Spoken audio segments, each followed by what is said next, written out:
Hey, what's up, guys? So finding an empty world for Chinchompas freaking sucks. So today, you get to join me. Alright, here we go. Oh! I found one! Wow, I expected that to take way longer. Yes! I cannot believe I found an empty world. I spent probably 30 minutes yesterday trying to find an empty world. I never found one. Then I gave up and went outside. No, I don't go outside. So you guys seem to love my Storytime with Parkers, which is where I just tell a story about my life, and they always are super awkward and weird, because I end up having the most awkward moments ever, and they make for amazing, amazing stories and videos. So, about 2 months ago, my last Storytime with Parker, I told you guys a story about my worst date ever, my disaster date, but then it turned into something awesome.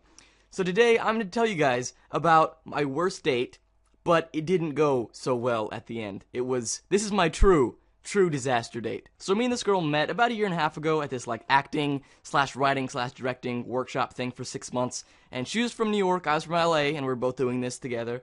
And she was gorgeous. I'm talking crazy long red hair, just totally beautiful, sang amazing, was like a crazy ice skater, and it was pretty awesome, and played video games. She played video games. How awesome is that? Yes, beautiful girls do play video games. It's crazy to think. We were in the same class, and we sat next to each other, and didn't know each other, and it was really awkward at first because no one knew each other, and it was like, hey. So the first days were super awkward, and it takes me about a week to really get warmed up to people and to find out their kind of humor and start making them laugh. But it was my goal to make the class laugh, but most of all make her laugh on the very first day, is to make her laugh, kind of get her warmed up, everyone else, start talking to her, put my moves on her, and by that I mean just like, hey, I have full bandos.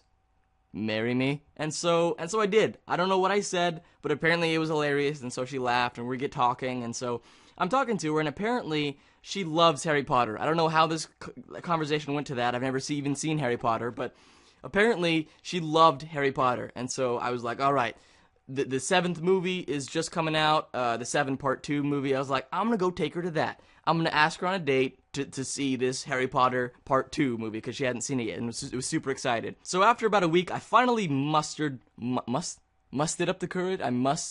Anyway, I got the courage to ask her on a date. I asked her on a date to the premiere of Harry Potter 7 Part 2, because I knew she loved the movie, and I knew that she couldn't resist watching it. I wanted to buy my tickets early, because I knew that it would fill up so fast, because it was the premiere, and it was the very last movie of the Harry Potter series. And so I went online 2 days early, and I bought tickets, not realizing that they were assigned seating tickets. So I just quickly bought 2 tickets, not realizing that they were assigned seating. And so I bought mine a row ahead of her. So I was in the row ahead of her, and she was right behind me. So that was my first mistake, was not checking to see if it was assigned seating or not. My second mistake is that I bought it in 3D and IMAX. So that's already like a $12 ticket movie. Then 3D, then IMAX. They were $21 a piece. $21. That's $42 flat. No popcorn, no drinks, nothing. That's just to see the movie. That is ridiculous. So I picked her up early because not only was I nervous, but I also wanted to get really good seats, and I didn't realize that I had assigned seating. And so picked her up early, headed to the movie, and got our seats. Now she noticed, she was like, oh, we have assigned seating. And so she grabbed her seat, and I was like, all right. So I just figured that I had the seat next to her, because I didn't realize that my past self buying tickets was a retard and bought the ones, down the aisle. And so I just sat next to her. So we sit down, get comfortable, and then she says, oh, well, I want popcorn. And so I was being the good gentleman. I said, all right, well, I'll go get you some popcorn. This was one of the super nice, super fancy theaters. And so the popcorn was like $8 and the drink was like $9.50. It was ridiculous. And so I figured we'd share a popcorn. So I was like, okay, fine. So I grabbed a large popcorn, and I grabbed 2 medium drinks. So I bought the popcorn, I bought the drinks, and it killed me because I had already spent $41 on this movie, and then I spent another $21 on the drinks and popcorn. $21, yeah. So that was over $60 I had already spent on this date to a movie I hadn't even seen the prequels to. I hadn't seen any of the other Harry Potters, but I wanted to see it with her, and so I said, it's worth it, it's worth it. Grabbed the popcorns, grabbed the drinks, headed back, and headed to the movie. And I figured that I got the popcorn for us to share, because I got a large, and that's what people do on dates, I guess, is eat at the same popcorn thing. And so I just grabbed one large popcorn, and that was my third mistake. because I didn't know that she was a crazy germaphobe, and if anyone ate out of her food, she would flip out and not eat it. So she came back and was like, what the crap, you're eating out of my popcorn. Like, I just figured that it was fine. Like, you're on a date, you eat each other's popcorn. I just thought that was a normal thing. And she was not happy that I ate her popcorn. And so I was like, all right, well, I mean, I'll get you another popcorn. So I got back up, I went out, and I bought her another popcorn, another, like, large popcorn. So I'd spent, like, it was now like $67 I'd spent on this date. So I went back, and I'm not a huge popcorn fan, so I only ate like maybe 3 handfuls of that large popcorn, and I just had that just sitting next to me, knowing that I spent $9 on this popcorn, and it was killing me. Then the lights dimmed, the movie started, and I thought to myself, thank goodness, nothing more bad can happen now. I was so wrong. So the movie starts, and everyone's clapping and everything, super excited. I have no idea what's going on. I mean, these like random people in the houses are talking to each other, and I have no idea who the people are, what they're talking about. So I'm just kind of sitting there, minding my own business. It's about 5 minutes in, and then some random guy comes up and kind of walks right in our aisle and like stands right in front of me. I was like, what is this guy doing? Well, he looks at his ticket, looks at my seat, looks at his ticket. He's like, dude, that's my seat. I was like, what are you talking about? Then I looked at my ticket, and my ticket is not the seat that I'm sitting in. So I'm like, well, crap. He's like, well, do you mind sitting in my seat? And he's like, no, dude, that's my seat. I want to sit in my seat. And he was being a little aggressive about it. You know, he wasn't being very nice about it. So I was like, all right, well, you know, I understand. So I just got up, and he sat in that seat, and I was just like, well, what the crap am I going to do? I mean, I can't just find another seat. There's no other empty seats.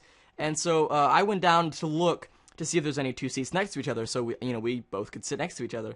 And looking around, there are no seats anywhere. And so I said, well, I mean, I guess I'll just find, my seat. I'll find where my ticket is. Maybe there's a seat next to that. So I'm looking around, finally found my row. I found my seat, and I look up, and there's like a 7-month pregnant woman. I'm like, you've got to be kidding me. I'm not going to take a seat from a 7-month pregnant person and her husband. Like, that's just so messed up. I was looking around. I was like, there has to be another seat in this place somewhere. This place is absolutely packed. This is a huge place. This is one of those huge movie theaters. No seats whatsoever. There are no seats anywhere. And so I gave up on trying to find 2 seats for me and this girl. I just want a seat, period. Just finding a seat. And there were no seats anywhere. And so I end up awkwardly sitting down, like, in the actual aisle next to the row that she's sitting at. I was pretty annoyed by this point. I mean, I had paid $70 to see this movie with this girl. A random guy took my seat. I went to find my seat, and there was a pregnant girl there, and I couldn't sit there. Could not find a seat anywhere. I sat down in an aisle. I had no idea what the movie was going on, no idea what it was about. Well, then this guy that works there, he was just doing his job, and came up to me and told me that I could not sit in the aisle. Like, I couldn't sit there. That was like a hazard or whatever. So I was just like, fine, whatever. And so I walked around for like 10 minutes trying to find a seat, and finally found a seat in the very front, far right of the theater. And if you guys have ever been to an IMAX or 3D, the screen is kind of curved, and so you can't see anything from the far right or far left.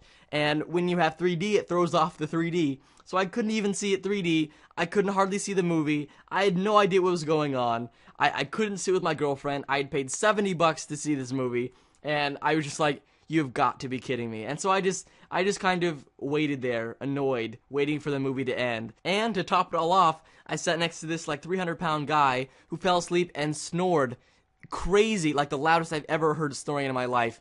The whole movie, the entire movie next to me, just like that. I was like, is there a demon? Is there a golem happening in the movie? Nope, that's the fat guy next to me. Movie finally ends. I'm just like, success. Okay, I stayed awake. I can drive her home, hopefully, and everything is fine. So I'm trying to leave the theater, and there's crowds of people trying to leave. I wanted to get out there early so that I could see her coming out. I didn't want to get us lost or anything, and I didn't have my phone at the time. And so I'm trying to find this girl. So I finally see her, and she was crying. It was so emotional for her, to see this end movie. And there was no Parker next to her to be like, oh, it's okay. Let me just put my arm around you to make you feel better. I wasn't there to do that because of Mr. Douchebag that stole my seat. Ah! So, yeah, that was my disaster date. Is that not the worst date you've ever heard in your life. If you guys have worse, let me know. I would love to read them. If you guys have like a weird, funny moment, awkward moment, let me know in a comment. I'd freaking love to read them. But that's about it for this video. If you guys want to see a certain topic to do a Storytime with Parker about, let me know in a comment also. And aside from that, thank you guys for watching. I'll see you next time with another video. Parker Games is sounds goodbye, blah.